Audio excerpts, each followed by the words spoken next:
Good morning everybody. Selamat pagi semuanya. Siapa di sini yang menikmati tadi puji-pujian penyembahannya? You know, our heart itu kayak seperti dibajak gitu ya. Our heart is open. Nah, beberapa minggu ini saya terus-menerus memang diingatkan mengenai doa, mengenai penyembahan kita. Dan pada saat kita bersekutu dengan Tuhan Yesus, pada saat kita ngobrol sama Dia dengan doa, dulu saya biasanya kalau doa itu ngotot gitu. Karena saya punya agenda sendiri. Saya sebelum doa aja, saya udah punya list apa yang saya mau doakan. Biasanya kayak begitu, ya kan? Nah, ini luar biasa, mirip gitu. Mirip sama kadang-kadang kalau sometimes ya, kita sama Tuhan itu sama kayak seperti gambaran dari wanita dengan jemaat, dengan suaminya, gitu ya. Kalau kadang-kadang kan kita ini kepingin gitu ya, kepingin sesuatu dengan Yesus ya, gitu ya, maksudnya dengan Yesus gitu. Jadi gambarannya itu kalau saya dengan Yesus itu seperti sama dengan suami dan istri. Oke, that's the gambaran, suatu gambaran. Tahu nggak suatu gambaran? Lambang. Oke, contoh ya, contoh. Saudara tahu kalau ini kan bangsa Indonesia punya lambang negara Indonesia. Tahu lambang negara Indonesia apa? Betul, Garuda Pancasila, burung Garuda Pancasila. Apakah Garuda Pancasila itu substance-nya, apa ya substance itu ya? Wujudnya. Apakah wujudnya adalah Garuda Pancasila? Enggak, itu lambang. Nah, suami dan istri itu lambang. Nah, Tuhan itu dan jemaatnya, Kristus dan jemaatnya adalah wujudnya. Yang aslinya itu. Kita semua adalah mempelai wanita daripada Tuhan Yesus. Amin. This kita set the foundation correctly. Oke. Nah, yang sering dirusak karena iblis dia tidak bisa menyerang Kristus langsung. Dia nggak bisa menyerang ikatan antara Kristus dan jemaatnya karena tidak ada yang dapat memisahkan sama sekali dengan kasih Tuhan. Itu tertera di dalam firman Tuhan. Nggak ada yang bisa memisahkan. Jadi yang bisa dipisahkan apa? Lambangnya. Lambangnya yang dirusak. Jadi iblis itu kayak mantan yang sakit hati. Ngerusak terus. Kalau bisa ngomong yang jelek gitu. Mengenai sebelumnya kayak gimana. Sebar-sebar sana sini. Itu tuh kayak begitu. Dia itu memang kayak begitu. Gitu ya. Nggak bisa ngerusak orangnya. Nggak bisa ngerusak. Ini dia ngerusak fotonya. Fotonya coret-coret kayak begitu. Jadi dia ingin merusak pernikahan. Supaya orang itu nggak melihat gambaran yang sesungguhnya, yang sebenarnya luar biasa indah. Oke? Sampai kadang-kadang ada orang, aduh, saya jadi trauma nih, takut gitu untuk masuk dalam hubungan. Maybe you've seen something, atau engkau sudah melihat hubungan yang memang kurang nggak enak gitu loh. I came from a broken background. Tapi saya tahu Tuhan memulihkan saya. Karena pada saat saya mulai masuk dalam hubungan dengan istri saya, itu pada saat itu Tuhan memulihkan. Ada pemulihan yang terjadi. Oke? Nah, pemulihannya itu terjadi bukannya instan. Nggak langsung begitu menikah semuanya oke. Nggak kayak begitu. Ada yang di sini pernikahan nggak pernah ada problem? Kalau nggak ada nanti saya doain. Semua pernikahan itu ada problemnya. Nah, tapi Tuhan Yesus itu pada saat kita ini berdoa dan kita menyembah Dia itu ingin menyatakan dirinya. Dia itu ingin ekspres, dia itu ingin ngomong balik gitu loh. Dia ingin menyatakan dirinya. Cara menyatakan dirinya itu adalah lewat kuasanya, lewat mujizatnya. You know what? Dia itu sangat care, dia itu sangat peduli sekali dengan tubuhnya. Dia itu mengasihi tubuhnya sendiri. Amin. Dia tuh sangat mengasihi tubuhnya sendiri. Dia itu ingin menyelamatkan, ingin merawat, ingin menyucikan, ingin memberi makan, mensuplai segala macam. That's him. Itu dia. That's why hari ini waktu kita berbicara mengenai Tuhan Yesus, dia itu happy. Dia itu happy. Dan benar-benar pada saat dia happy, itu kuasanya itu manifestasi. The glory itu manifest in the midst of us. Dan dia is in the midst of us. Saudara kalau lihat the blessings of the promised land, ini bukan caranya. Ini adalah hasilnya. This is the fruit. It's the blessings of the promised land. Oke? Tetapi pada saat yang bersamaan, Tuhan itu dia memberkati terlebih dahulu, baru kita bisa memulai segala hal. He start with the blessing first. And then after you done the work, He bless again. That's why dia blessingnya 2 kali. Can you imagine? Saudara awal bekerja di bless, saudara sampai saudara terakhir pun di bless. Artinya saudara ini sebenarnya dikawal, di sandwich oleh blessing. Can you imagine how powerful that is? Itu luar biasa. Do you know why saudara bisa disandwich sama blessing? Karena Tuhan Yesus, dia itu disalib di antara 2 pencuri. Supaya saudara gak kecolongan kanan dan kiri blessingnya. That is so beautiful. So beautiful. The picture of Jesus Christ itu, kenapa? Kan dia bisa aja disalib gitu ya, sendirian gitu, ya kan? Tapi kenapa harus ada 2 orang kanan kiri? Amin. Nah, saudara, Efesus 5 ayat 22 sampai 27. Dikatakan, hai istri, tunduklah kepada suamimu seperti kepada Tuhan. Tenang. Para suami jangan panik dulu. Para istri jangan panik dulu, kebalik. Itu udah ngomong kan, udah senggol-senggol kanan kiri, tuh lihat tuh, submit. No. Ini hasilnya karena ada ayat di sebelumnya. Saudara harus mengerti mengenai hal ini. Ini bukannya akibatnya. Ini adalah cause, is not the effect. Oke, kenapa? Ini adalah effect, is not the cause. Ini adalah effect. Saudara bisa tunduk karena apa?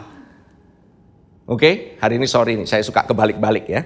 Oke, jadi gini ya, karena suami adalah apa? Kepala istri, sama seperti Kristus adalah kepala jemaat. Dialah yang menyelamatkan tubuh. Amin. Nah, saudara, bahasanya coba kita lihat dari bahasa Inggrisnya. Wives, submit to your own husband. Jangan submit to other husbands. Please. Submit to your own husband as to the Lord. For the husband is the head of the wife. As also Christ. Nah, ini langsung disambung. Sama seperti apa? Christ is the head of the church. Nggak mungkin kepala sama tubuhnya jalan sendirian. Nggak bisa. Itu ngeri banget. Itu film Susana. Nggak bisa, saudara-saudara. Nggak terpisah. And He is the Savior of the body. Jadi the head, kepalanya itu, is the satu-satunya, the definite article. The Savior of the body. Satu-satunya atau tugas utama dari kepala itu menjadi penyelamat tubuh. Dia menyelamatkan the Savior. Itu meliputi apa? Memberikan damai sejahtera, melindungi, merawat, memelihara, menyembuhkan, memulihkan. That's the head. He is the Savior of the body. Itulah kenapa kamu jadi kepala. Kenapa suami-suami menjadi kepala? So that you can save your wife. That's the job of the husband. Kamu tuh menjadi kepala, bukan menjadi orang yang supaya kamu tuh jadi orang diktator gitu. Saya suka bercanda sama istri saya ini kadang-kadang susah gitu. Kalau paling susah itu bagi saya itu ngatur itu bukan ngatur barang. Saya bekerja di building material. Saya ngatur barang gampang. Saya bisa tahu segala macam. Saya bergerak di usaha batu-batuan, ada cat juga gitu ya. Ngatur barang itu gampang. Paling sulit dalam perusahaan itu ngatur orang. Saya pernah wish setiap orang itu punya chip, punya robot gitu ya. Saya tinggal taruh remote, semuanya langsung ngikut gitu. Tapi untung Tuhan gak menciptakan manusia sebagai robot. Oke? Bahkan istri saya pun juga bilang, iya kan kamu tuh kemana-mana saya juga ikut sama kamu. Saya ngikut sama kamu. Ya kan? Gitu. But I don't want her to just nurut gitu. Lama-lama kalau punya istri kayak robot gitu, gak asik.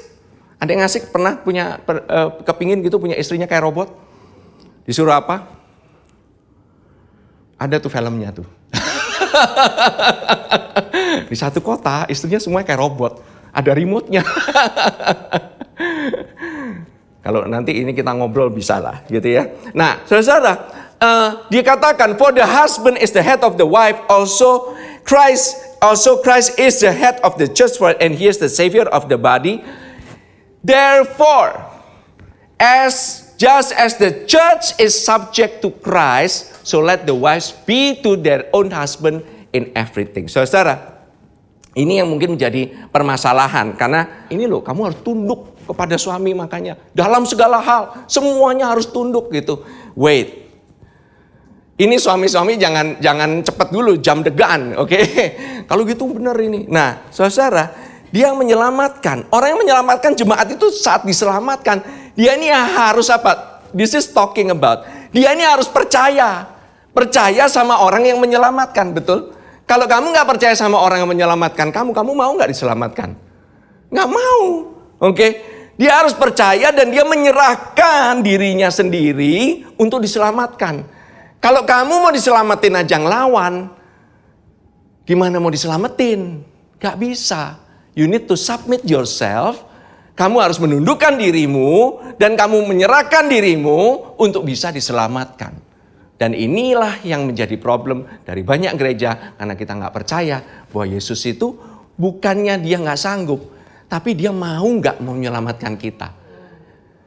The crisis is always in the trust crisis. Why? Karena ada trauma mungkin dalam kehidupan kita. Kita lihat banyak orang mungkin. Kita mungkin zaman dulu melihat, ngomong doang. Kayak begini doang gitu ya. Gini aja gak bisa dipercaya. Gimana saya mau dipercaya? Gimana saya mau percaya? Kadang-kadang kayak begitu. Oke? This is very, kita banyak talk about this relationship. Oke? Nah, kemudian karena, you know why? Kenapa tahu gak? Harus ngomongnya kepada istri itu kenapa enggak? Hai istri, kasihilah suamimu. Harusnya kan begitu. Ini enggak. Tunduk. Artinya istri itu memang punya roh kepemimpinan sebenarnya. Mereka itu Tuhan kasih kepemimpinan. They are capable to lead. They are capable, more than capable to lead. Sebenarnya itu ini di dalam, tapi di dalam konteks hubungan suami istri, sebenarnya status keduanya itu tetap sama. It's the same, oke? Statusnya itu sama, yaitu sebagai jemaat di bawah Kristus. Tapi suami memang pegang fungsi. It's a different function, just a different function. Jangan kalian menganggap suami istri itu begini. Enggak. It's the same. Di mata Tuhan sama, punya role yang berbeda. Fungsinya itu apa sebagai suami? Leader. The problem, apabila suaminya nggak memimpin, yang memimpin akhirnya istrinya. Kita nggak usah nunjuk kanan kiri ya, oke? Let us reflect. Mari kita merefleksikan kepada diri kita. Maybe kita mungkin sebagai, ya saya pakai contoh saya aja lah, supaya nggak menyinggung lah ya. Begitu saya nggak ngomong apa-apa sama anak saya atau mau pergi kemana saya nggak ngomong gitu. Ujung-ujungnya nanti istri saya yang akan ngomong. Dan pas lagi ngomong, sayanya jadi bingung gitu. Kok dia yang mulai, kok begini, kok begitu gitu loh. Kita bertanya-tanya, why? Karena the leadership is not clear. Waktu saya clear in the leadership, it will be functional. Berfungsi. Pada saat saya nggak clear, menjadi disfungsi. It's a dysfunctional relationship. And we don't want that. Kita nggak mau hal itu bisa menjadi hubungan yang disfungsional. Amin. Amin. Kita mau hubungan kita itu secara natural itu tuh ada siapa bagian yang mimpin, siapa bagian yang dipimpin. Siapa bagian yang tunduk, siapa bagian yang menyelamatkan. Amin. Have a leader. Nah, untung di dalam penciptaan Tuhan tidak menciptakan istri dari tulang tengkorak. Supaya istri juga enggak mess around dengan ini ya, controlling the husband gitu, no. Tapi juga Tuhan enggak ciptakan istri dari tulang kaki. Supaya istri itu tidak diinjak-injak. Dia ciptakan dari tulang rusuk. Is the side. Waktu Tuhan Yesus ditusuk lambungnya, is on the side. Kejahatan terbesar dari manusia kekejian, suatu tindakan yang paling kejam, yaitu kasih, tapi dibalas dengan violence. Tapi Yesus, dia keluarnya apa? Air dan darahnya. He wash it with the word, with the water of the word, and he cleanses you, dan dia cleanses your sin with his blood. Itu jawabannya. Itu loh namanya kasih. Enggak mata ganti mata, gigi ganti gigi. Kalau istri kayak begini, gua tambah galak. Gitu. Enggak. Dia itu justru malah sacrificing everything. Dia sacrifice everything. Supaya apa? He can get the love back. Amin. Saudara-saudara, bahasa the message-nya ini so beautiful banget. So beautiful. Coba kita lihat the message-nya. Wives, understand and support your husband in ways that show your support for Christ. Lebih empuk lah. Kalau submit kan agak susah gitu ya. Support. Okay? The husband provides apa? Leadership to his wife. Kasih kepemimpinan the way Christ does to his church. Not by domineering, dengan menguasai. Tapi dengan cherishing. Justru malah diangkat, malah di-cherish. Istri itu malah makin nurut. That's actually the natural way of being gitu loh. So just as the church submit to Christ as he exercise such leadership, wives should likewise submit to their husband. Jadi tergantung leadershipnya. Everything itu rise and falls to the leadership. Waktu saya ngatur-ngatur istri saya, dia makin susah diatur. Saya berusaha. Tidak bisa, saudara-saudara. Saya sudah mencoba, tidak bisa.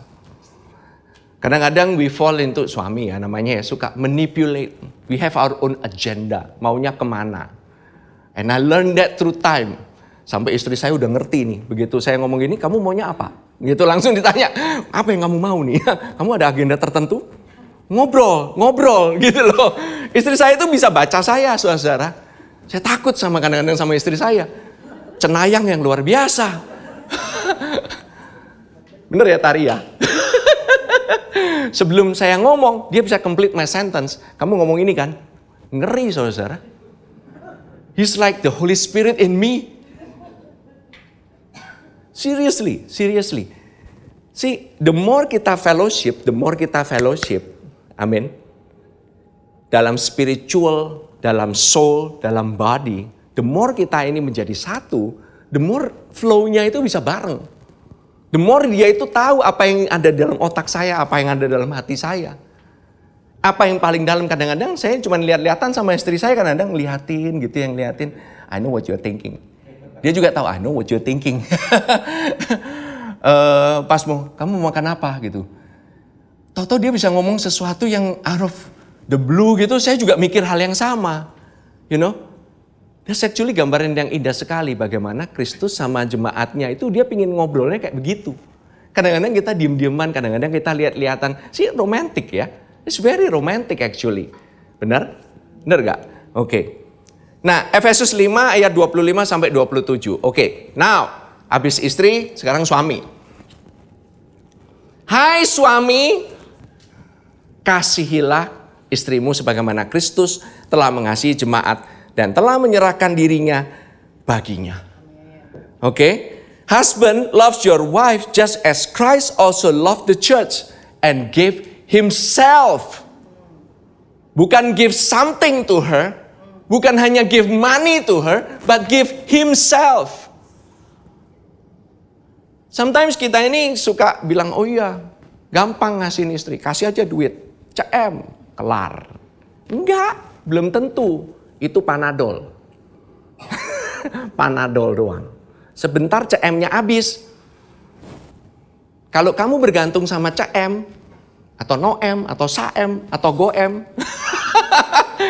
Istri bilang, I hope my husband will do that.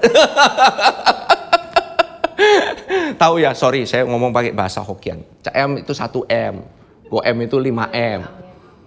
Anak saya nggak ngerti semua bahasa Hokkien, tapi bahasa duit dia ngerti banget. Berapa, gope, sape, ceng, ngerti banget gitu. Ngerti dia. Tapi Saya cuma membayangkan gitu ya. Kalau kita bergantung sama uang, akhirnya we have to maintain dengan uang. Kalau kita bergantungnya sama Kristus untuk mengasihi istri kita, dan Christ, kasihnya Kristus, itu yang akan mengalir. Kita nggak mampu mengasihi dengan kasihnya Kristus. Saya katakan, it is impossible to love your wife like Christ loved the church. To be husband itu impossible kalau mintanya seperti kayak begitu. That's why you need him. This is the effect. Sekali lagi saya katakan, ini efeknya, bukan cause-nya. Ini akibat, bukan sebab. Kenapa kamu bisa mengasihi? Untuk menguduskannya, sesudah ia menyucikan dengan apa? Caranya menyucikan dengan memandikannya dengan air dan firman. Kenapa harus disucikan? Disucikan di cleanse itu bukannya cuma dari dosa, tapi dari debu-debu yang ada di dunia ini loh, yang nempel ini loh. Itu dicuci semuanya. With the water of the word.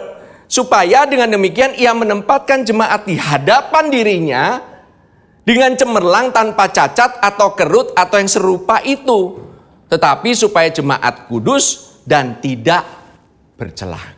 Saudara, ini sering disalah quote. Jadi kita mikirnya bahwa kita yang harus mempresentasikan diri kepada Tuhan supaya nggak ada cacat, nggak ada kerut. Padahal dikatakan di sini, siapa yang mempresentasikan kepada dirinya?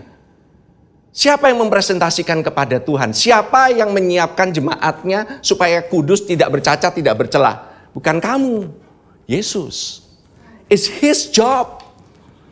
Itu adalah pekerjaannya. Kamu nggak bisa membuat dirimu tanpa cacat, tanpa celah, tidak ada kerut sama sekali. Ya kan? Manusia mencoba untuk menghilangkan kerut. Ada skincare, ada ini, laku. Paling laku itu zaman sekarang, menghilangkan kerut. Benar? Kalau ada wrinkles, kalau bisa disetrika sedikit set gitu, langsung jadi. Ya kan? Mau botox, detox, semuanya lah. Gitu ya. Itu semua dilakukan supaya kita nggak ada cacat, nggak ada kerut. Karena apa? Cacat dan kerut itu melambangkan ketidaksempurnaan. Kita ini nggak suka sama sekali. Kalau kitanya nggak suka, Tuhan lebih nggak suka untuk melihat kita dengan cacat, dengan kerut. Kenapa? Karena Dia itu sempurna dan Dia itu pingin jemaatnya itu punya kualitas yang sama. Dia nggak pingin jemaatnya itu stay kayak begitu-begitu aja. Dia ingin bikin jemaatnya itu sampai seperti Dia. Amin. That's how beautiful it is. Oke? Amin. Nah, saudara bayangkan ya. Ini saudara bayangkan aja. Dulu waktu domba yang dikorbankan. Domba yang dikorbankan di dalam perjanjian lama itu harus apa? Tanpa cacat.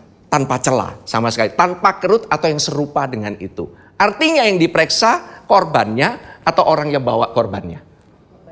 Korbannya yang diperiksa bukan? Nggak pernah orang itu, makanya ini dibilang he might present her to himself a glorious church. Itu bukannya dia mempersembahkan kitanya sebagai domba. Nggak bisa saudara. Kita sebagai domba banyak cacat, banyak kerut. Tetapi Dia present himself. Dia yang berkorban. Dia yang diexamine. Dia yang dilihat oleh Bapa. Ada nggak cacatnya? Ada nggak kerutnya? Yang diperiksa itu dombanya. Orang yang di sini bisa macam-macam. Makanya ini indah sekali. Kamu bisa berbuat apapun. Kamu bisa jatuh kayak gimana pun. Yet yang diperiksa tetap Tuhan Yesus. Dan kamu di mata Dia tetap tanpa cacat, tanpa kerut. Karena yang dikonsider adalah korbannya. Itu mewakili kamu. That is how beautiful it is. Mau istri kayak gimana pun gitu, suaminya dia mempresentasikan dirinya. Dia yang melindungi istrinya. Dia yang memprotek istrinya. Reputasi istrinya is on him. That is how Jesus is. Reputasinya istrinya digantungkan sama dirinya. Dia itu ini mah nggak main-main ini. Bukan kaleng-kaleng ini. He's a real man, the true man. Justru dia kalau ngelihat istrinya berhasil, dia malah tambah senang. Dia malah tambah tepuk tangan. Amin. Amin. Saudara, pada saat kita disucikan, pada saat kita dicuci dengan air yaitu firman Tuhan, kita ini sebenarnya apa sih? Sedang diingatkan bahwa dirimu itu ada di dalam Kristus. Identitasmu tidak bercacat, tidak bercela. Amin. Bagaimana pastor? Saya kan merasa saya berdosa. Saya merasa saya nggak kudus. Saya merasa banyak melakukan hal gini, hal begitu, tipu sana, tipu sini. Melakukan hal ini, melakukan hal itu. Ya Tuhan itu selalu melihat diri kita tanpa cacat, tanpa celah, dan kudus. Saudara-saudara, di sana tidak bercela. Itu bukannya berarti nggak ada cacat ya. Tetapi cannot be blamed, blameless. Berarti artinya nggak bisa dituduh, lepas dari tuduhan.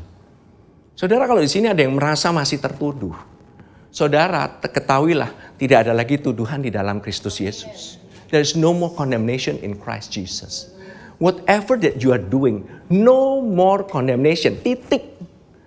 Saudara tahu nggak yang Roma 8 itu Roma 8 ayat 1 dikatakan maka tidak ada lagi penghukuman. Kadang-kadang orang stop sampai di situ.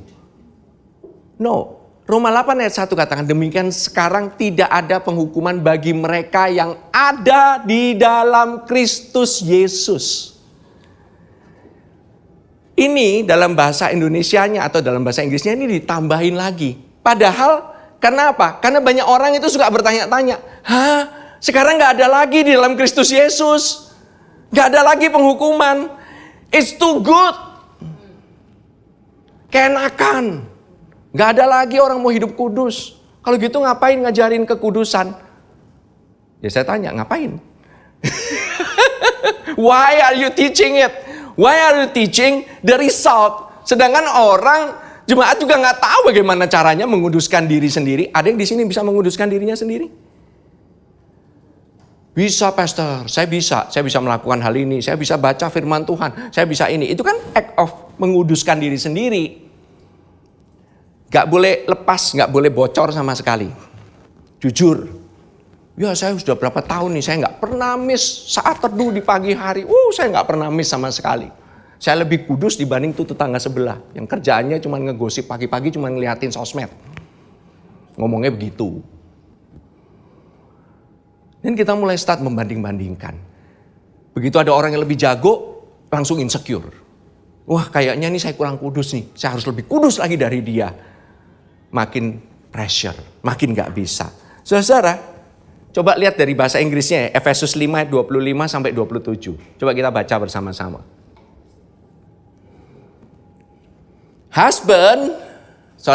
Bahasa The Message, maaf. The Message. Husbands, go all out in your love for your wives. Ini haleluya. Go all out. Go all out. Ini kita ini mau go all out. Tapi kadang-kadang kita ini nggak tahu caranya bagaimana.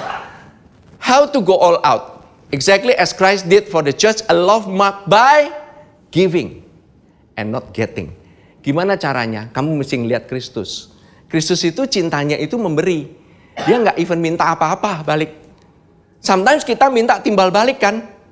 Waktu kita mau merit, kita anggapannya kayak kontrak.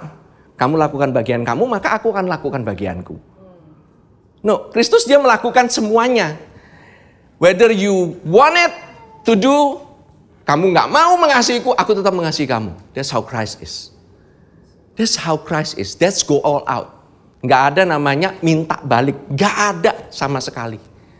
Ini sih menurut saya sih impossible. Bagi saya sih impossible. That's why makanya Christ's love makes the church whole. His words evoke her beauty. Caranya bagaimana sih? Kasih itu harus diucapkan. Harus ada firmannya. Ini firmannya ini loh. Firmannya itu yang memandikan. That's why suami seringlah memuji istrimu. One of the things, waktu kamu ngomong istrimu, kamu memuji istrimu, kamu sedang menubuatkan future-nya dia. Enggak, tapi istri saya kayak gitu, banyak kerut. Saya nggak pernah ngomong. Saya akan ngomong istri saya ini cantik selama-lamanya. Amin. Istri saya udah kayak Sarah aja, gitu. Bisa reverse. tanpa harus melalui botox lah, detox. Istri saya sering di-examine, sering diperiksa sama banyak orang.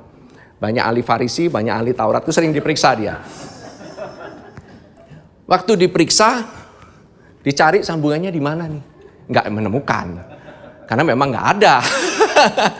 Kalau ditanya, perawatan nggak? Ya perawatan lah. Iya dong. Ya perawatan ya pastilah butuh duit lah. Nggak bisa kan pakai daun pisang. Ya perawatan pasti butuh duit. Udah pastilah. I spend on her. I spend on her. One of the language itu saya spend di dia gitu loh. Siapa yang bertelinga hendaklah ia mendengar. You know, I really do spend. I really do spend. I said, go. Have mau mijit lah, mau apalah, make yourself happy. Dia happy, saya akan happy. Benar? Very practical actually, very practical. You want to make your wife more beautiful? Say something beautiful. Say something. Harus ngomong, harus dipuji. Oh, keenakan dia kalau dipuji, nanti dia malah mangkak. Please. Nggak ada tertulis di sini gitu. Kristus melihat dulu, kalau perbuatannya oke, baru dia berbuat, baru dia bisa kasih. Enggak. Dia melakukan dulu. He start first. Kristus yang start atau jemaat yang start? Kristus lah. Dia sudah memberikan segala-galanya. Everything he does and says is designed to bring the best out of her. Itu luar biasa sekali ya. Kadang-kadang saya ini terus terang, kalau istri saya udah tambah jago gitu, kadang-kadang saya jadi insecure sendiri. Seriously. Wah, dia bisa kayak begini ya. Dia bisa segala macam ya gitu. Saya cuma takut. Saya ini ada ketakutan juga. Kalau saya sampai misalnya dia terlalu jago, nanti saya nggak dibutuhin lagi. I don't have any worth. Saya nggak punya nilai lagi nanti. Di dalam rumah tangga kayak gimana? Dia lebih jago. Segala macam jadi bisa. Ini cari duit bisa. Ini bikin ini ngerawat anak, keep everything beautiful, ya kan? Kayak di majalah-majalah gitu loh. Ya kan, pernah lihat nggak majalah-majalah ibu-ibu gitu ya kan? Ngelihat ngerawat baby gitu ya, senyum gitu. Kenyataannya kan nggak. Mana ada gitu. Mami-mami gitu ya, lagi punya anak, malam-malam gitu, pas di foto senyum. Enggak, men. Nggak kayak begitulah. Kenyataannya tidak seperti itu. It's messy, man. Very messy. But yet, yang dilihat apa tahu nggak? You know when I see her like that, I see her glowing. Dia dalam posisi stres, ngituin anak gitu ya. Wah, doing this, you know, sacrificing her life for the kids. I saw itu suatu pekerjaan Tuhan yang dahsyat dalam diri dia. Bagaimana bisa suddenly naluri keibuannya keluar dengan sendirinya. Sebelum ada anak, kayaknya gimana ya caranya? Saudara yang mau punya anak, jangan takut. Kamu pikir nanti kamu gak akan siap atau kayak gimana. You will be ready. God will make you ready. Jangan trauma, jangan takut. Oke? A child should not be a burden, bukan jadi beban. Oke, ini beban keluarga kayak gitu. Kalau saya suka ngatain anjing saya sih, anjing saya ini beban keluarga banget itu, tapi kan anjing gitu loh. Kadang-kadang saya suka ngatain, tapi bukannya kerjaannya main pup makan gitu, kayaknya nggak ada gunanya gitu kayaknya gitu. Tapi saya kalau ngomong anak itu is not a burden, a child is a gift. Saudara, savor that gift. Nikmatin. Oh, mereka ini begini nih, kayak begini nih, nakal banget gitu. Siapa di antara kita nggak pernah jadi anak yang nakal? Ada anak yang nggak pernah bohong? Saya rasa semua anak pernah bohong ya. Saya rasa semua anak untuk menyelamatkan dirinya sendiri, dia akan pernah bohong. Dia bakalan ginilah, begitulah. Nggak bisa, saudara. We've all been there. So please, saudara, pada saat melihat bagaimana di dalam rumah tangga itu, how to make the love flowing. Nah ini yang menarik sih, ini yang menarik ya. Saudara, cara Yesus itu untuk memanifestasikan dirinya itu sendiri lewat gerejanya itu dengan cara apa? Dia berbicara kepada gerejanya dan dia membuat mujizat. Banyak mujizat di dalam gerejanya. Itu cara ekspresi daripada dirinya. Amin. Saya yakin tiap gereja punya caranya sendiri-sendiri untuk berekspresi. Di GBC caranya begini. Di gereja yang lain caranya begitu. Lewat puji-pujian, penyembahan, ada yang lewat doa, ada yang lewat pembagian firman. Nah, salah satunya di dalam GBC karena kita mempunyai misi daripada gereja ini adalah to refresh, untuk menyegarkan saudara-saudara seiman kita, untuk menyegarkan saudara-saudara kita, to refresh our brethren. Itu adalah misi kita, maka in anything that we do, dalam penyembahan, dalam pujian, dalam HO, dalam pembagian firman, itu biarlah membawa kesegaran satu dengan yang lain. Jangan malah bawa stres. In everything, in every department, bahkan ya kadang-kadang ya, saudara percaya apa enggak, dulu saya waktu doa itu, mau doa loh, stres saya. Habis ini mau doa apa ya? Aduh kalau saya ngomongnya enggak benar gimana ya? Saya ini enggak tahu bagaimana cara untuk doa ya. Doa itu ngobrol kan, gitu loh. Kamu kan bisa ngobrol kan, kayak orang ngobrol gitu loh. Sometimes kita berdoa aja belum doa udah beban duluan. Padahal doa itu actually supaya doa itu nggak tambah beban. Tapi saya bisa bikin itu doa jadi beban. Itu kejadian yang sangat membagongkan itu. Bener-bener itu. Saya sampai bingung, mau ngobrol beban. Itu merupakan satu pertanyaan yang setiap kali saya tanyakan gitu ya. Dalam gereja gitu ya. Maksudnya bukan dalam lingkup ini. Dalam keseharian kita. Kadang-kadang kita ini mau doa aja beban.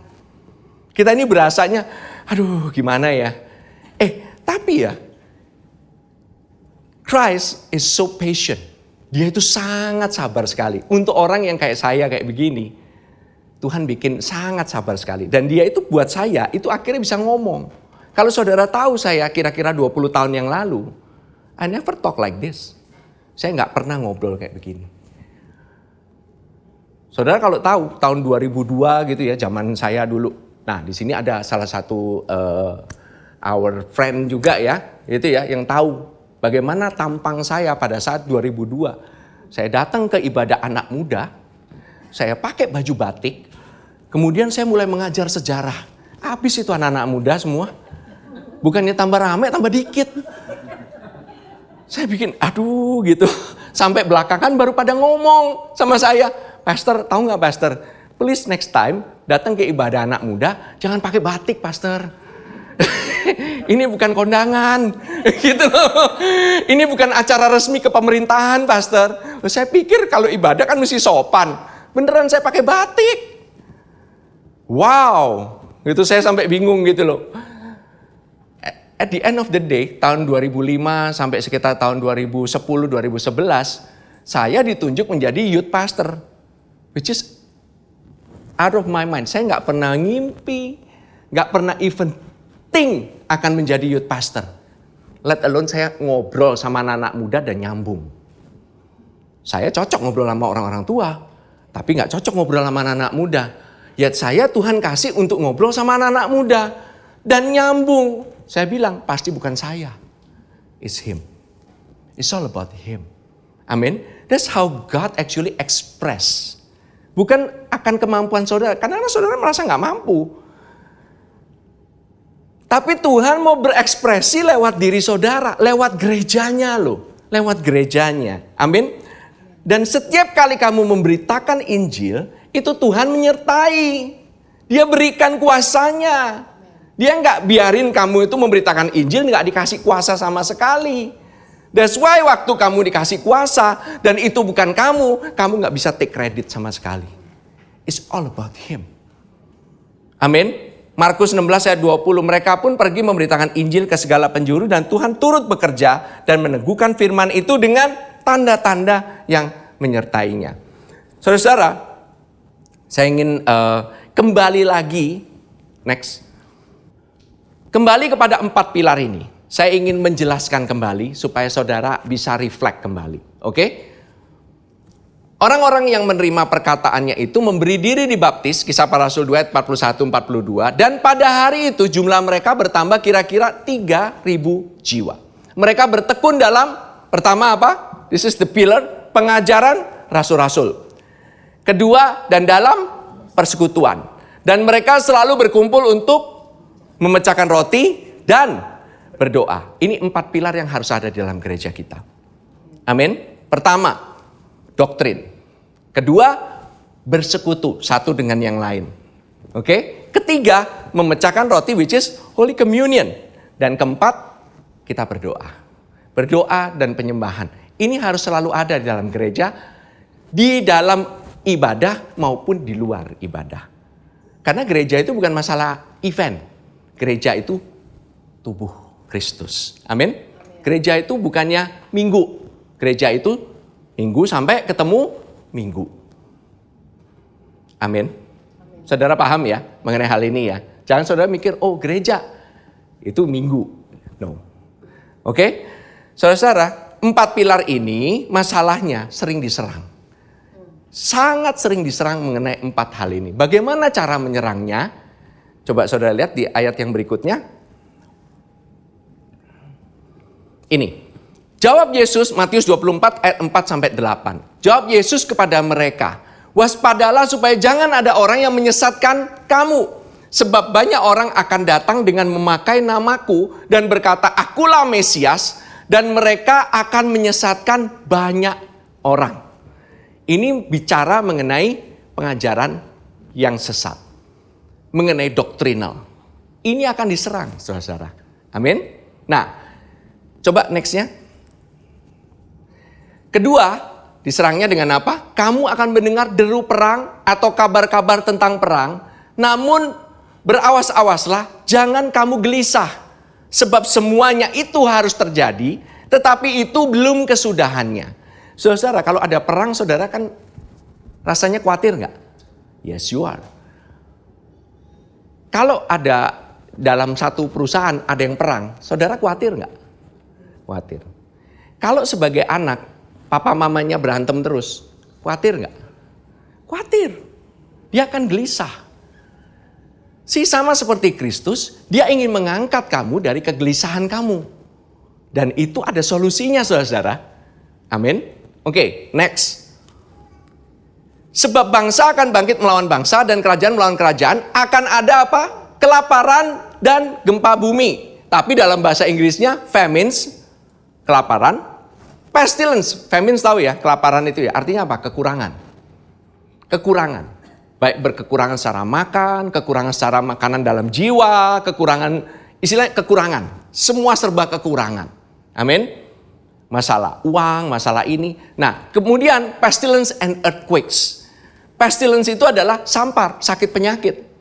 Orang di sini gitu ya, punya uang banyak pun. Kalau namanya bilang penyakit ini penyakit yang nggak bisa disembuhkan, kamu bayar berapapun, namanya penyakit yang nggak bisa disembuhkan itu kan pasti bikin kita itu panik kan, gitu loh. Bikin kita ini nggak bisa mikir. Saya mau pakai uang deh, saya mau apapun yang terjadi harus sembuh. Yet ada penyakit yang memang tidak bisa dibayar dengan uang. Tetapi nggak ada satu penyakit pun yang tidak bisa diatasi dengan darah Yesus. Itu. Amin. Tubuh dan darah Yesus itu adalah solusinya bagi penyakit itu. Amin. Oke, next. Oke, maka aku melihat, ini saya bawa ke Wahyu ya. Wahyu pasal 6 ayat 1 dan 2. Maka aku melihat anak domba itu membuka yang pertama dari ketujuh meterai itu, dan aku mendengar yang pertama dari keempat makhluk itu berkata dengan suara bagaikan bunyi guru, mari. Dan aku melihat sesungguhnya ada seekor kuda putih dan orang yang menungganginya memegang sebuah panah dan kepadanya dikaruniakan sebuah mahkota. Lalu ia maju sebagai pemenang untuk merebut kemenangan. Ini bukan mahkotanya Tuhan Yesus. Ini seperti Tuhan Yesus, dia bawa panah tapi nggak ada anak panahnya. Dia itu keluar maju sebagai pemenang untuk merebut kemenangan. Bukan merebut kemenangan seperti Tuhan Yesus merebut kemenangan, tapi untuk menguasai, to conquer. Saudara, menguasai orang, menguasai sebuah ini ya, entity atau organisasi harus dikuasai itu dari doktrinnya dulu.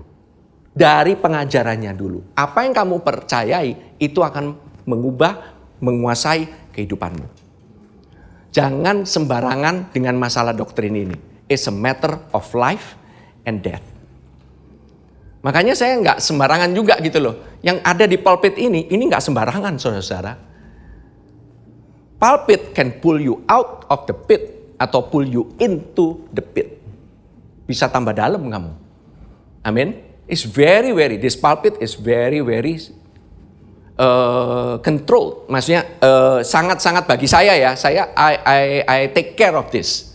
Karena ini tempat untuk kita memberikan makanan. Salah makan, habis.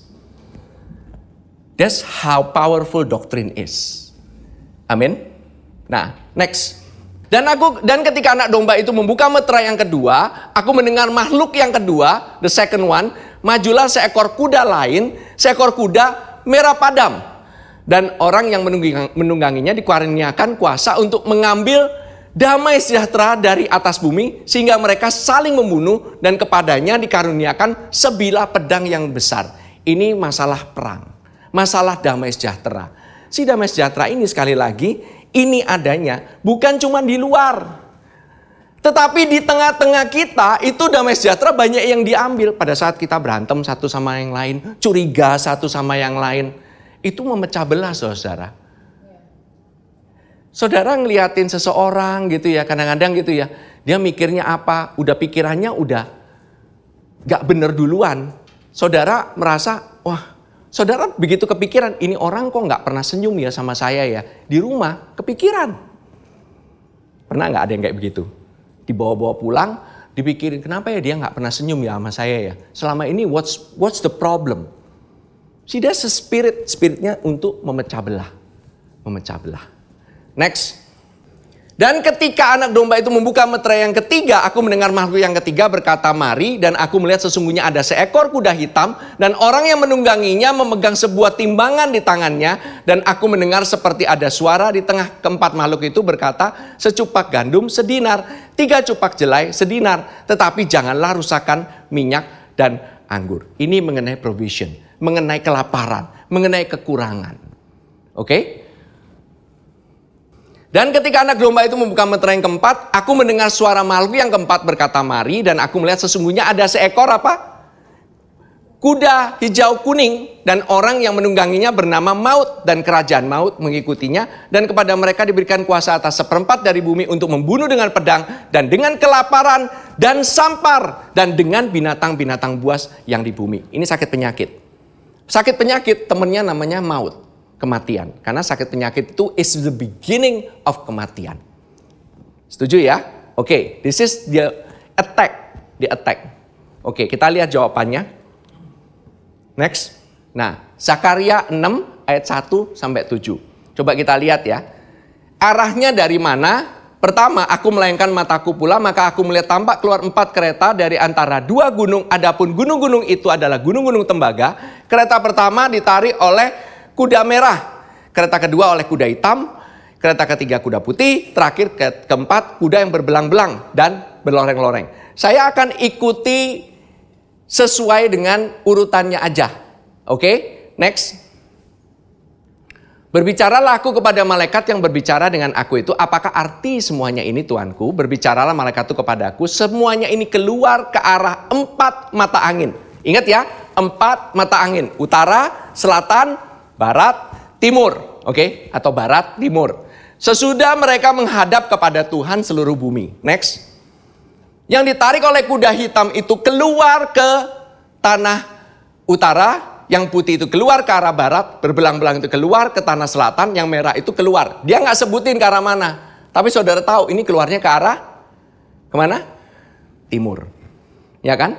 Utara, barat, selatan, ya sisanya pasti timur lah. Gitu loh, ini make sense, oke? Lalu berkatalah, ia pergilah, jelajahilah bumi. Maka mereka menjelajahi bumi. Oke, next, tolong kasih dilihat. Oke, this is the diagram. Ini, saudara bisa lihat, ini adalah gambaran daripada tabernakel Musa. Di dalam tabernakel Musa, itu ada 3 bagian. Pertama ada pelataran. Pelataran, itu yang di luar itu, yang kayak pagar. Kemudian ada yang namanya kotak kecil, di tengah-tengah itu ada ruangan. Itu ruangannya ada ruangan kudus, yang sebelah kanan sama paling kiri itu ruangan Maha Kudus. Saudara sudah tahu ruangan Maha Kudus itu isinya apa? Tabut perjanjian. Ya kan? Kita semua tahu. Tapi kadang-kadang kita lupa ada perangkatnya apa aja. Ini adalah jawaban Tuhan bagi gerejanya supaya kalau saudara diserang dengan kelaparan, dengan berantem, dengan yang namanya ajaran sesat, dengan namanya sakit penyakit, ini adalah keempat cara bagaimana sebenarnya kita semua ini mungkin diserang. Tetapi saudara-saudara, kita ini nggak sadar, gereja pun ini mengalami hal ini. Gereja Tuhan ini nggak bisa lepas dari hal ini. Tetapi jangan khawatir, karena pada saat kamu diserang, ada jawabannya. Selalu ada solusinya. Next, coba saudara lihat ya. Pertama, saya urutin merah. Ini dari merah duluan ya. Nah, next. Oke, kuda merah ke arah timur. Di timur itu ada posisinya di dalam timur. Berarti dia masuknya kan dia menyerang ke arah timur. Berarti dia masuknya dari barat. Oke. Meja ukupan. Di sana ada meja ukupan. Coba nextnya dilihat. Nah, itu letaknya di sana, itu barat. Di dalamnya itu di balik tirai itu ada tabut perjanjian. Di sebelah barat itu meja ukupan. Doa itu letaknya pas di depan tirai yang membelah. Di hadapan tirai itu ada tabut, yaitu the presence of God. Kenapa? Doa itu karena doa berbicara mengenai the heart of God. It's a communication. Paling dekat sama hatinya Tuhan. Amin. Itu ukupan. Oke. Nah, sekarang masalahnya ini tadi yang di sebelah barat itu tuh mengenai apa? Peperangan. Saudara mau mengatasi berantem di rumah, berantem di sekolah, berantem di tempat kerja, berantem di dalam gereja. That is the answer. You do it through prayer. Saudara, hubungan relationship antara leadership, antara pastoral, antara semua yang melayani, semuanya bisa berjalan dengan baik kalau ada Roh Kudus. Dan Roh Kudus itu yang berdoa bagi kita. Kalau saudara yang berdoa, nggak bakalan sempurna karena banyak kekurangan. Tetapi di dalam Roh Kudus, when we pray, terutama waktu kita berdoa di dalam Roh, we pray in tongue. Itu kayak namanya mesin dikasih olinya muter, bikin semuanya gerak. Amin. Nah ini saudara. Nah saudara, ini yang menarik ya, yang menarik sekali. Ini Yesus berdoa bagi kita. Dia bersyafaat bagi kita sampai sekarang. Jadi kamu mungkin nggak melakukan hal begini, kamu bisa miss, kamu mungkin bisa melakukan hal-hal yang gak benar. Yet waktu kamu berdoa di dalam nama Tuhan Yesus, doamu tetap dijawab. Karena apa? Bukan karena kamu, bukan karena tindakanmu, karena Yesus yang berdoa bagi kamu. Jesus always pray for you. He is the prayer warrior. Di sini kan kita kepingin gitu kalau bisa ada, wah dulu istri saya itu sebutannya pendoa syafaat, prayer warrior. Keren banget dia, pendoa syafaat gitu. The general of prayer gitu. Jadi kalau general of prayer berarti dia yang perang. Dia yang maju berperang. Dia yang ngadepin semua musuh. Orang lagi perang-perangan, dia doa di tengah-tengah sana. Berapa kali kita sukses? 0. Gagal total. Gak bisa saudara. Saudara-saudara, waktu saudara melihat ya, apalagi ada di rumah ya gitu ya. Kadang-kadang itu namanya roh jahat itu bisa mengganggu. Bukan nggak bisa mengganggu, bisa. Saudara-saudara, roh jahat itu real. Dia itu mulainya dengan iri hati.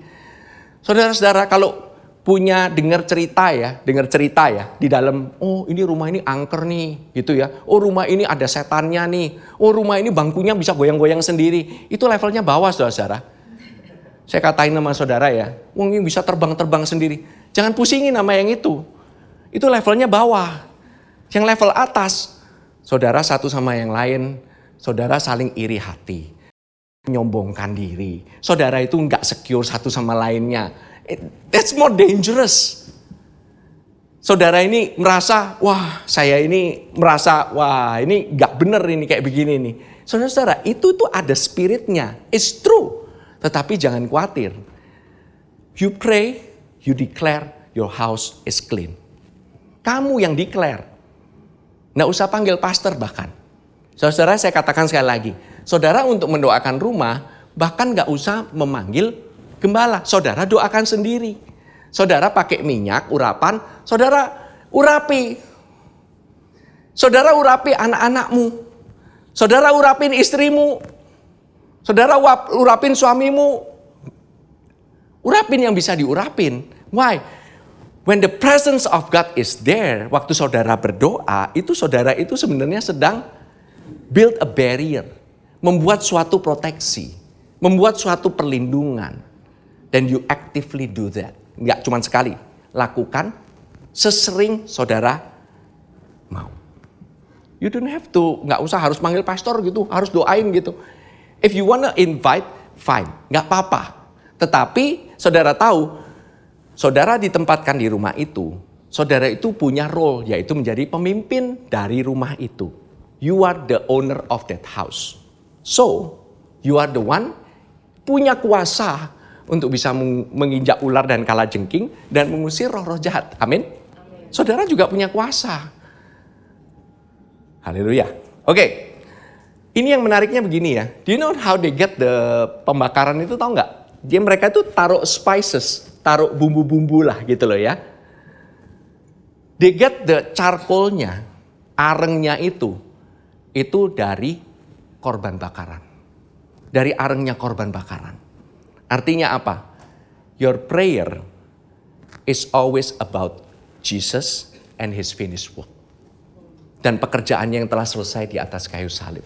Itu doamu itu sentralnya di Dia. Bukan sentralnya di hanya kebutuhanmu. Sentralnya di Dia. Waktu kamu mandang mata kepada Dia, maka Dia yang berperang untuk kamu. Amin. Bukan kamu yang berperang, Dia yang berperang untuk kamu. Tujukan mata kamu kepada Dia. That is ini. Dan setiap kali begitu dibakar, itu bau-bauan yang harum itu muncul. The fragrance of God itu benar-benar muncul. Dan itu tuh baunya di hadapan Tuhan wangi. Waktu Tuhan cium wangi. Wow, itu menandakan kedekatan. Waktu Tuhan dekat sama kamu, kuasanya juga dekat sama kamu. Amin. Amin. Oke. Next, kuda hitam. Nah, ini posisinya dia itu jalannya ke utara. Berarti ini adanya di sebelah selatan. Entrance-nya dari sebelah selatan. Di selatan daripada ruangan kudus. Ini di ruangan kudus ya. Saudara lihat di sebelahnya itu ada meja ukupan. Di bawahnya itu ada kandil. Oke, di dalam kandil ya. Oke, kandil itu. Kandil itu berbicara mengenai apa? Karunia-karunia Roh Kudus. Saudara lihat nggak kandil itu di tengah-tengahnya itu cara orang bikin kandelabra itu. That's the exact kandelabra yang dipakai nanti untuk pembangunan bait Allah yang ketiga. Bait Allah yang ketiga. Ini saudara lihat ada sentralnya. Dan yang 3 itu nyambungnya ke tengah. Saudara lihat nggak? Ada 7 ya. Tapi ada sentral yang di tengah. Saudara harus ketahui itu sentral di tengah.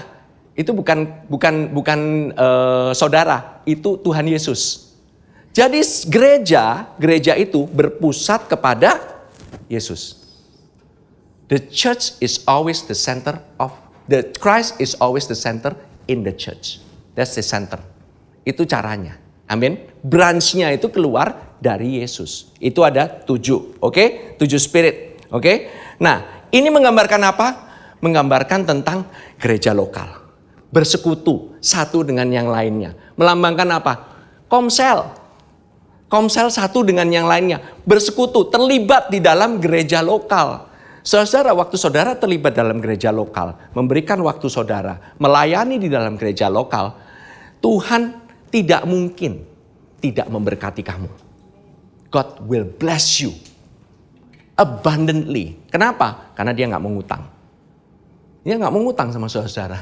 You give a little bit, just a little bit. Mungkin kamu cuma bisanya apa? Senyum doang. Atau salaman sama orang di dalam gereja. Kamu memberikan kesegaran bagi orang itu. God bless you more than you can think or pray. Benar-benar, saudara-saudara. Ini keterlibatan dalam tubuh gereja ini yang akan menyebabkan kuda hitam berbicara mengenai kelaparan, mengenai kekurangan.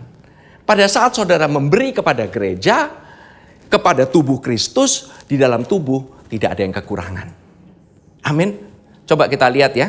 Kisah Para Rasul 4 ayat 33 dan 34. Tuhan itu selalu ada di tengah-tengahnya. Dan dengan kuasa yang besar, rasul-rasul memberi kesaksian tentang kebangkitan Tuhan Yesus. Dan mereka semua hidup dalam kasih karunia yang melimpah-limpah. Tidak ada seorang pun yang berkekurangan di antara mereka. Akibat daripada the great power and the great grace itu adalah nothing lack. Ini terjadinya di mana? Terjadinya di dalam konteks gereja lokal. Be planted in the church. Saya encourage untuk planted in the church. Kehidupan saya waktu selama saya ini ya berkarir sama saya berusaha ya, saya selama ini memang nggak pernah keluar daripada gereja lah, selalu being involved in the church. Tapi saya harus katakan sama saudara-saudara, bukan berarti nggak ada masalah. Saya pernah ditipu orang, saya pernah juga ngalamin hal-hal yang buruk. Tetapi selama kehidupan saya, Tuhan tidak pernah membiarkan saya kekurangan. Itu jaminannya. Saya sendiri aja melihat dengan mata kepala sendiri. Rekening bank, udah tinggal berapa ribu. Benar-benar berapa ribu. Pastor mana mungkin sih pastor bisa segitu akunnya. Yes. Saya pernah sampai hampir minus. Saya mau tarik lagi gak bisa karena BCA gak ngasih. Itu mentok lah gitu. Gak mungkin BCA 0 gitu. Kamu tarik itu ada minimumnya. Saya mau tarik minimum kadang-kadang udah gak bisa. Karena udah mentok. Saya benar-benar gak ada apa-apa. And then suddenly Tuhan selalu bawa namanya burung gagak itu ada. Dibawain ini, dibawain itu. Wow. Luar biasa, saya sampai terheran-heran dengan kasih karunia-Nya Tuhan. Benar-benar, istri saya aja sampai gak percaya. Sama sekali, saudara-saudara, my heart benar-benar goes out to you, terutama keluarga-keluarga yang mungkin masih struggling, masih bergumul, yang masih punya mungkin anak yang lagi growing up, mungkin baru punya anak, baru married. Sometimes kita sulit sekali untuk berdiri langsung, wah, semua bisnis oke, semua pekerjaan oke. Kan gak selalu. Sometimes kita ini ada masa-masanya ini merasa kayak kelaparan. Yet, don't go out from the church. Jangan keluar, be involved. Tetap ada di dalam gereja Tuhan. Di mana kamu bisa sharing kadang-kadang satu dengan yang lainnya. Ada namanya kuasa the koinonia, itu terjadi, Yesus itu mau bekerja. Kan gak selalu kamu harus sendirian. Iblis itu paling suka bikin kamu sendirian. Kamu gak berasa kayak menjadi bagian daripada keluarga. God wants to make a house. None yang lacking. Amin? Amin? Oke. Karena waktunya memang cukup terbatas, saya gak bisa bahas nanti yang ketiga, keempat. Tapi saya mau fokus di dua ini aja. Oke? I want you to focus on this dulu. Fokus on this dulu. Dua hal ini aja. Doa dan persekutuan. Saudara, kita bisa berdoa ada di tempat ini. Kita bisa bersekutu satu dengan yang lainnya. Waktu saya melihat saudara-saudara aja datang aja. Tuhan kasih hati di sini gitu. Aduh, seneng banget gitu. Apalagi yang lama, apalagi yang udah lama gak pernah datang gitu. Aduh, it's a joy for me. It's a joy for me. It's like a family comes back. Saudara-saudara mungkin merasa kayaknya, wah ini saudara-saudara ini kayaknya udah lama di gereja, gak pernah datang gitu ya. Nanti saya di gereja, nanti saya diliatin orang kayaknya gak enak gitu. Karena apa? Sering skip ke gereja. Jangan pernah merasa sungkan. Even if you skip a lot from the church. Mungkin karena kamu itu mungkin, aduh kayaknya masih belum kepingin gitu. Keep coming, keep coming, keep coming. Gereja Tuhan tetap membuka tangan. Gereja GBC yang ada di tempat ini, we open our heart. Karena Yesus sendiri sudah open His heart for us. Dia aja udah buka hati loh. Dia nggak pernah gitu dari jauh. Udah lama ya datang ya. Terakhir kali kapan datang? Paskah ya. Nanti gua tunggu ya. Natal. Enggak. Enggak digituin saudara. Enggak sama sekali. Tuhan Yesus mau datang kapan aja bisa. But the best, you come to the church offline. Be with us. Celebrate with us. We want to celebrate with you. Oke? Kita mungkin udah lama ya nggak potluck ya. Mungkin kita harus potluck lagi. Oke? So let's have a persekutuan bersama-sama. Kita memecah roti bersama-sama. Kita berdoa bersama-sama. Dan kita menerima pengajaran bersama-sama. That will refresh you. Amin.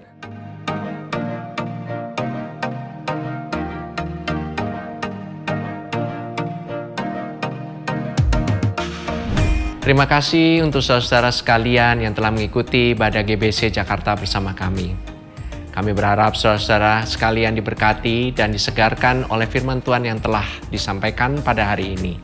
Pastikan saudara mensubscribe channel YouTube kami dan ikuti terus update dan informasi GBC Jakarta di akun resmi media sosial kami di bawah ini.